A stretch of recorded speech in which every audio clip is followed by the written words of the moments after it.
La publicación escrita de consideraciones de muros de contención de sótano en su versión escrita ha tenido una buena respuesta, entonces decidí hacer un video cortito explicando un poco de qué va esa publicación y tal vez mencionando algunas cositas más que valga la pena mencionar.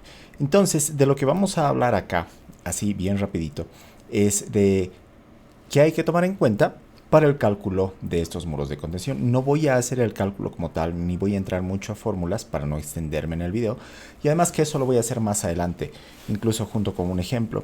Pero ahora vamos a, como decía, vamos a tomar algunos puntos en consideración. Para empezar, cuando nosotros construimos muros de sótano, generalmente no podemos construir un drenaje en la parte de atrás del muro, porque en la parte de atrás lo tenemos al vecino, entonces tenemos que dejar la pared intacta. Tengo otro video donde hablo sobre el proceso constructivo de este tipo de muros justamente. Les voy a dejar el enlace en la descripción de este video. ¿Ok? Bueno, ¿qué pasa generalmente? Nosotros construimos el muro en la zona que estoy marcando acá en rojito, y una vez que nosotros tenemos construido este muro, lo que hacemos es vaciar la losa de entrepiso justo después, lo más antes posible. Si nosotros no vaciáramos esta losa de entrepiso inmediatamente, tenemos que poner puntales acá. Ahora, los puntales de madera no suelen funcionar muy bien para retener este muro mientras nosotros dejamos el muro sin la contención superior de la losa. Entonces lo mejor, y es lo que también explico en el video, es digamos que acumular un montón de tierra apoyado acá en este muro para que la tierra del vecino no ceda hacia nosotros. ¿Ok? Bien, en el momento de la construcción, como nosotros no podemos poner acá un drenaje, por lo menos se coloca un plástico negro que acá está con una línea gruesa un poquito más, con una línea negra un poquito más gruesa, y este plástico evita en cierta forma la impermeabilización. Si nosotros estamos muy preocupados con que este muro vaya vaya a tener humedad producto de humedad del suelo del vecino, entonces además de este plástico es bueno utilizar algún aditivo para impermeabilizar el concreto como tal, ¿sí? Um, si hubiera nivel freático, si hubiera nivel freático, no hay nada que vaya a detener el nivel freático. Este nivel freático tiene que abatirse mediante otros métodos y es muy complicada la construcción, ¿sí? Porque tendríamos un suelo sumamente húmedo e incluso con agua acá la mayoría del tiempo. En caso de haber nivel freático, es difícil de abatir nivel freático a largo plazo, digamos, ¿no? Habría que ya probablemente hablar de alguna solución junto con el vecino para tener algo acá que nos permita el drenaje de esas aguas. Pero cuando nosotros no vamos a tener acceso al vecino, esta es la mejor solución. Respecto al acero, si bien yo voy a hacer un ejemplo donde hagamos el cálculo con acero y demás, este tipo de muros de contención puede vaciarse ya sea con acero en un solo lado o con acero en los dos lados.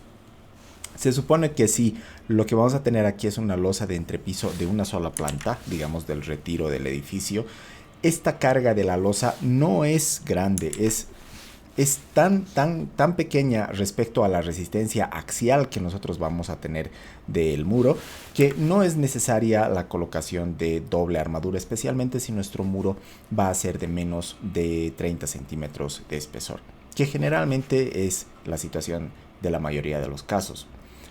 Cuando nosotros tenemos dos sótanos, probablemente ya necesitemos un muro más ancho que 30, pero generalmente para un solo sótano, muros de incluso 20 centímetros a 25 podría ser suficiente. Entonces, en esos casos, nosotros podríamos prescindir probablemente de este acero de acá afuera. Ya vamos a ver por qué. ¿Sí? Ahora, si nosotros tenemos muros de más de 30 de ancho, por norma necesitamos doble enmallado en la cara interior y en la cara exterior.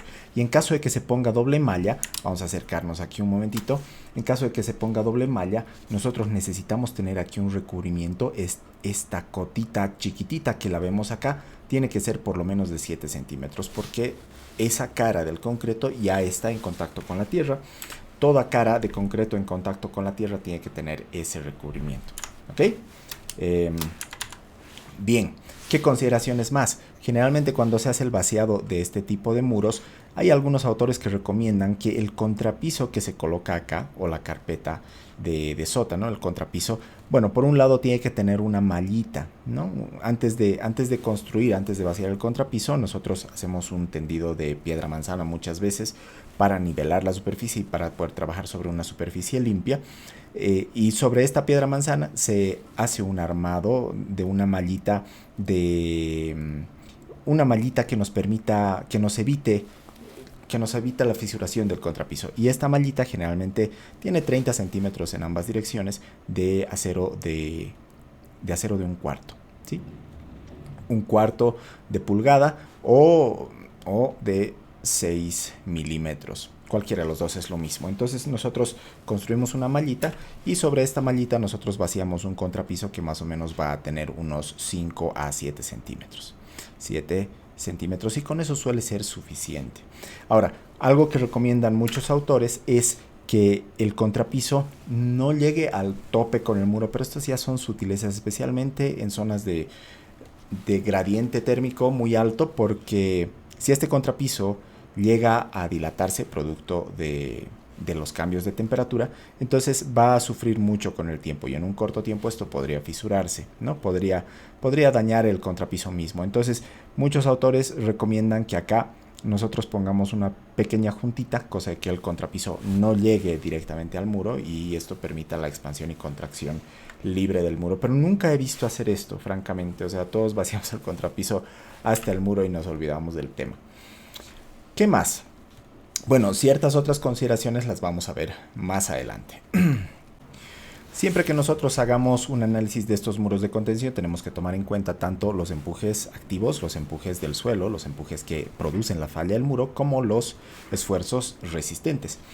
Entre los empujes activos de la masa de tierra que nosotros queremos contener, obviamente va a estar este triangulito de acá, que es el empuje por el suelo mismo, y acá este triángulo es característico de un suelo granular. En caso de que nosotros tengamos suelo cohesivo, acá vamos a tener digamos que un esfuerzo en la otra dirección, ¿sí? En la otra dirección, un esfuerzo que va más bien, vamos a utilizar un marcador más gruesito, acá si tuviéramos cohesión vamos a tener un esfuerzo que lo que hace simbólicamente, digamos, es jalar el suelo hacia la dirección del vecino. La cohesión en cierta medida nos ayuda en los esfuerzos a que los esfuerzos no sean muy altos en el empuje del muro. Dependiendo del suelo que estemos tratando, nosotros vamos a decidir despreciar o no despreciar esta cohesión a partir del estudio de suelos. El caso más seguro es despreciarla, ¿no? Entonces, si nosotros despreciamos esta cohesión, vamos a tener esta situación. La zona rectangular de análisis corresponde al empuje por sobrecarga. Este empuje por sobrecarga no suele ser rectangular en la realidad, tiene más bien una forma más o menos así, pero se la puede asumir rectangular para propósitos prácticos. ¿Cuánto valen estos valores? Bueno, dependiendo de la teoría de falla que ustedes escojan, podemos escoger la teoría de Rankine, que es la más conocida. Acá, esta zonita de acá abajo está el tamaño del esfuerzo en la base de nuestro muro de contención.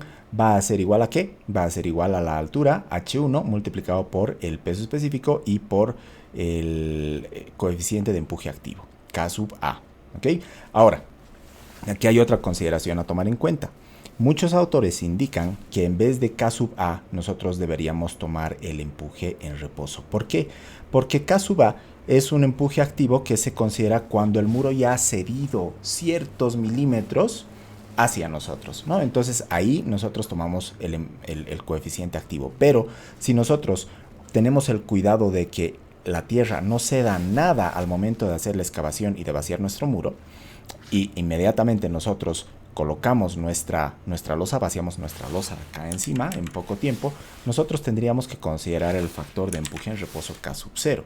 La teoría detrás de esto está por fuera, digamos, del alcance de este videito de 10 minutos o de 15, pero incluso puede ser tema de proyecto de grado, porque se ha visto en alguna bibliografía que se necesitan, como les digo, muy pocos milímetros o incluso décimas de milímetro para que el empuje digamos, se necesita que el muro ceda solamente unos cuantos milímetros para que necesitemos nosotros tomar el empuje del suelo del vecino como empuje activo y no como empuje en reposo. Como les digo, ese es tema de investigación.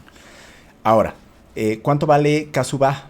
K sub A generalmente vale la tangente cuadrado de 45 menos phi medios. Phi medios, donde phi es el ángulo de fricción interna del suelo, ¿no? Y ¿cuánto vale esta zonita de acá? Generalmente esta zonita, si nosotros aquí tenemos una carga Q, esta carga Q va a valer, ya vamos a ver cuánto. Acá el empuje horizontal va a ser igual, llamémoslo, bueno, no lo llamemos nada. El empuje horizontal directamente va a ser igual a la carga multiplicada por el empuje activo o el empuje en reposo, dependiendo de cuál nosotros vayamos a utilizar. Ahora, la carga que nosotros vamos a poner acá arriba está en función de qué tenga construido el vecino en ese momento. Si el vecino solamente va a tener jardín, aquí podemos poner una carga estimativa de, digamos, unos 200 kilogramos por metro cuadrado, que es directamente la carga de uso de un jardín, que puede abarcar incluso la eventual ocupación de, digamos, de movilidades, de parqueos, ¿no?, por parte del vecino.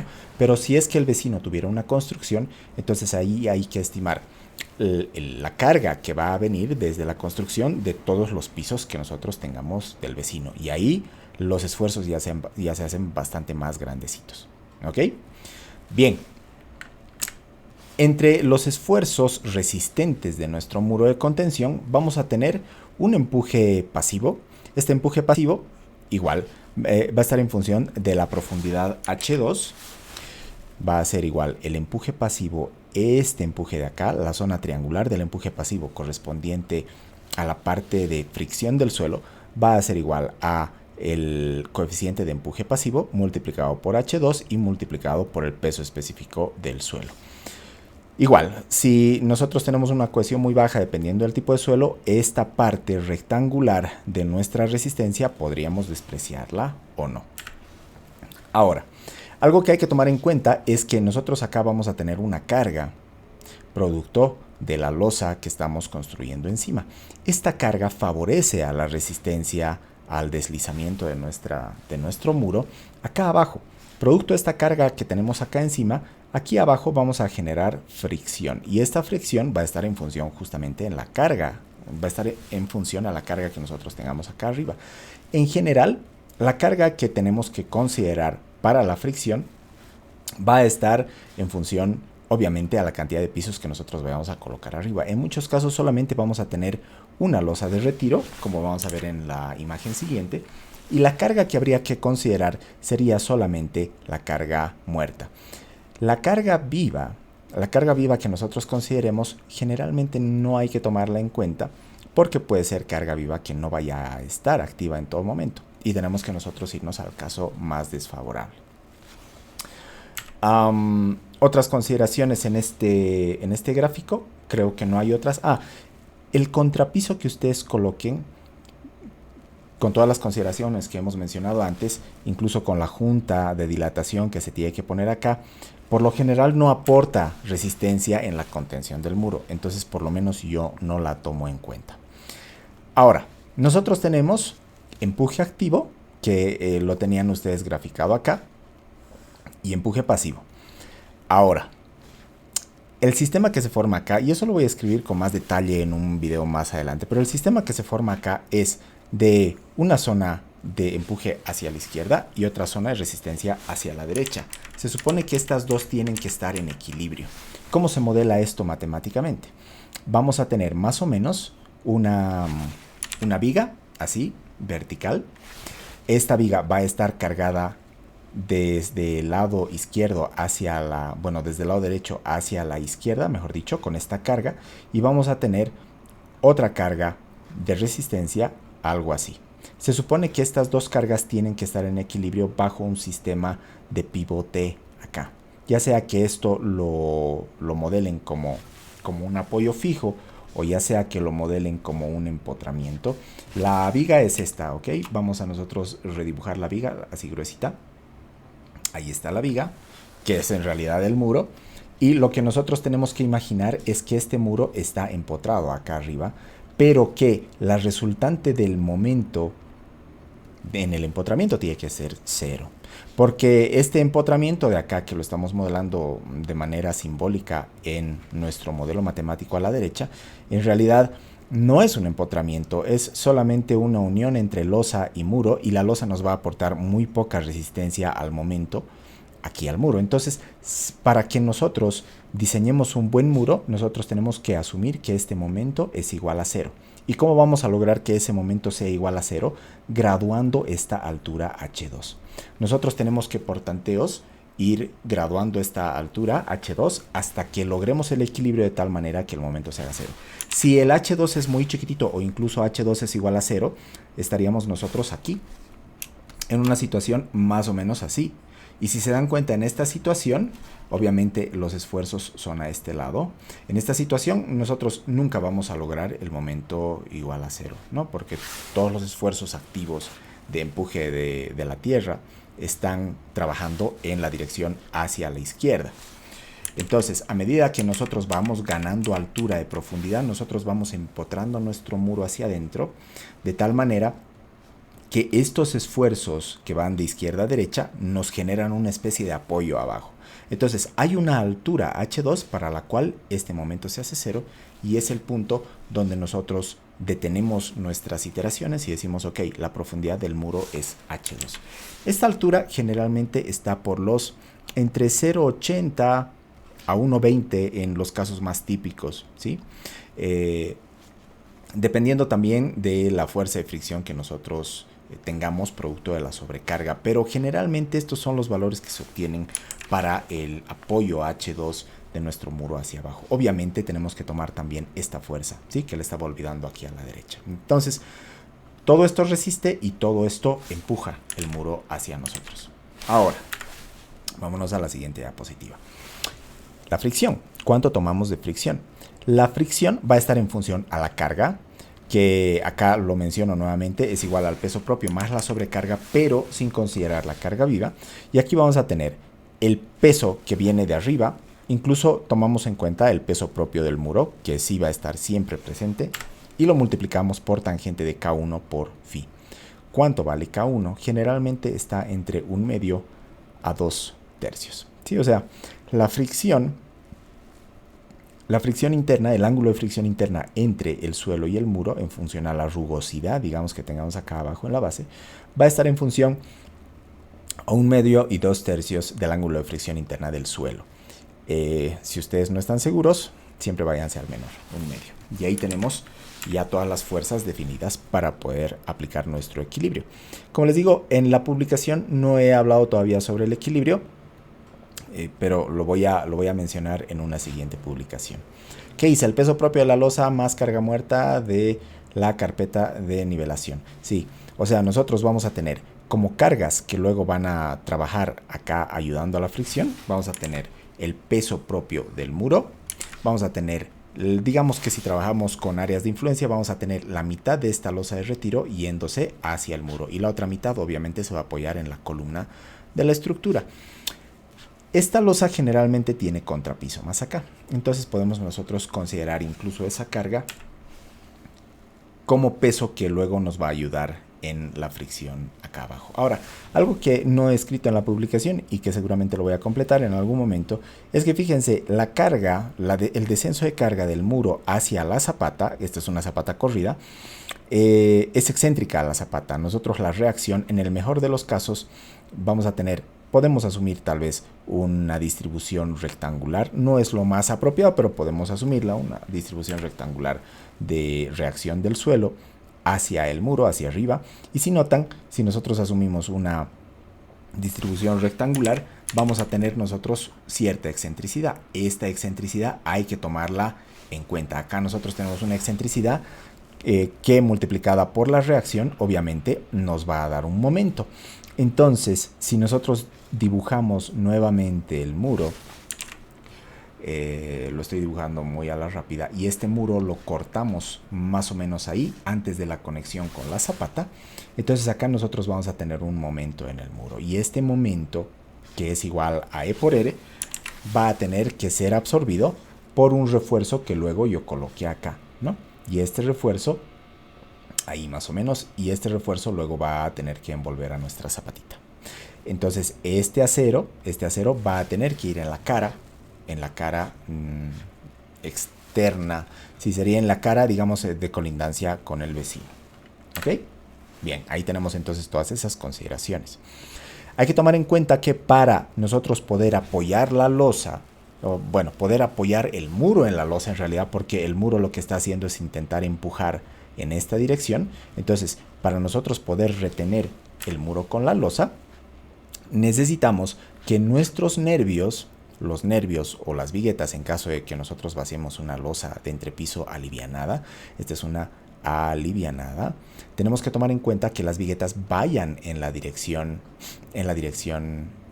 perpendicular al muro, porque si las viguetas están yendo en la dirección paralela, como en este caso, entonces lo único que nos va a resistir el empuje de este lado va a ser esta carpeta de compresión de la losa, y no suele ser suficiente. O sea, esta carpeta es de 5 centímetros, es una carpeta de hormigón que muchas veces, incluso al momento de fraguar y de endurar, está muy en contacto con el aire, con la intemperie, y esto seca muy rápido, tiene muy baja resistencia. No es suficiente esta zonita de acá, que suele ser una franja larga, ¿no?, en la dirección paralela al muro, que podríamos pensar que nos va a resistir el muro. No. Entonces siempre intenten resistir el muro de contención con viguetas que vayan en la dirección perpendicular. ¿Ok? No está, bueno, si nosotros tuviéramos esta solución, entonces hay que poner, a ver, vamos a dibujarlo desde arriba. Tenemos el muro de contención acá y tenemos el resto de la estructura acá. Entonces, si nuestras viguetas están yendo en la dirección paralela al muro, en esta dirección, nosotros vamos a tener que colocar cada cierta distancia, y esto ya es en función al cálculo, digamos cada 2 metros, vamos a tener que poner unas vigas planas, digamos, ¿no?, que lo único que hagan es funcionar como contrafuerte para sostenernos el muro. Y obviamente este muro ya va a trabajar en 2 direcciones, ya no va a tener solamente flexión en esta dirección, sino también en esta dirección. Y eso ya sería un tema de análisis en 3 dimensiones en cualquier software comercial que ustedes utilicen. Tipos de falla en los muros. Si nosotros escogemos una altura que hemos llamado H2 muy bajita, entonces el muro se nos va a deslizar desde la base, ¿no? Y esta es más o menos el tipo de falla que vamos a tener. Generalmente nosotros tenemos, en el caso de que nosotros tengamos viguetas, o sea, en el caso que nosotros hayamos construido bien nuestro soporte del muro acá arriba, si nosotros tenemos losa llena o losa de viguetas en esta dirección, acá arriba el muro no va a fallar, pero sí puede fallar abajo. Acá tenemos, en caso de tener una altura deficiente, entonces nuestro suelo puede empujar desde abajo. ¿Cuál es la solución? Incrementar nuestra altura H2. Si nosotros, por otro lado, escogemos un espesor de muro muy delgadito, entonces, por más de que nosotros tengamos un buen apoyo acá abajo del muro, puede que este muro empiece a flectarse y a hacer fluir el acero que nosotros tenemos aquí en la cara interna de nuestro muro, que nos resiste a la flexión. ¿Cuál es la solución? Incrementar el espesor del muro, ¿no? Generalmente la falla se va a dar por flexión, puede darse también por corte, aunque los muros son lo suficientemente robustos como para aguantarnos corte. Si es que se diera falla por corte, bueno, y estoy adivinando, pero probablemente fallaría acá arriba, que es donde nosotros tengamos una junta fría entre el hormigón del muro y la losa. Pero bueno, eso habría que analizarlo con más calma. No, pero generalmente si se produce este tipo de falla, que personalmente nunca la he visto, porque es muy difícil que un muro falle a flexión. En general son elementos suficientemente robustos, pero Si existiera esa falla, entonces la solución es incrementar el ancho del muro. Y bueno, tenemos también la falla por asentamiento. No se olviden que acá nosotros tenemos carga, que en muchos casos no es la carga solamente del retiro, sino que hay varios niveles apoyados acá. Y entonces, en caso de que nosotros tengamos varios niveles, bueno, esto se vería más o menos así, ¿no? Porque todos los niveles empezarían a fallar, empezarían a asentarse.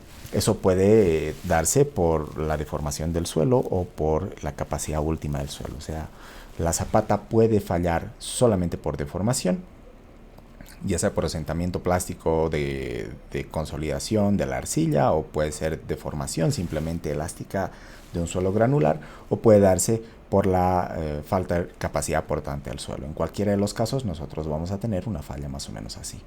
¿Y cuál es la solución? Obviamente incrementar la superficie de la zapata. En caso de que esta zapata ya fuera muy larga, probablemente haya que pensar también en construir una viga de equilibrio que nos ayude con la deflexión o con la flexión de la zapata hacia arriba, porque cuando nosotros tenemos una fundación muy larga en este sentido, entonces la zapata tiende a intentar levantarse, ¿no? Así como yo estoy dibujando acá.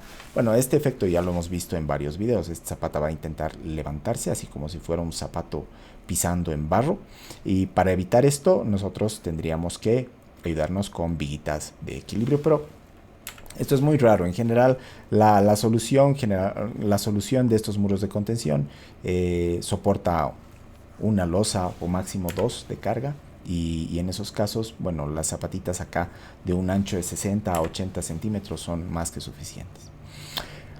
Más adelante vamos a hablar de cómo se hace el cálculo de las solicitaciones de momento flector, cortante, profundidad de la fundación de estas zapatas, y también de nuestro ancho de fundación, este ancho de fundación.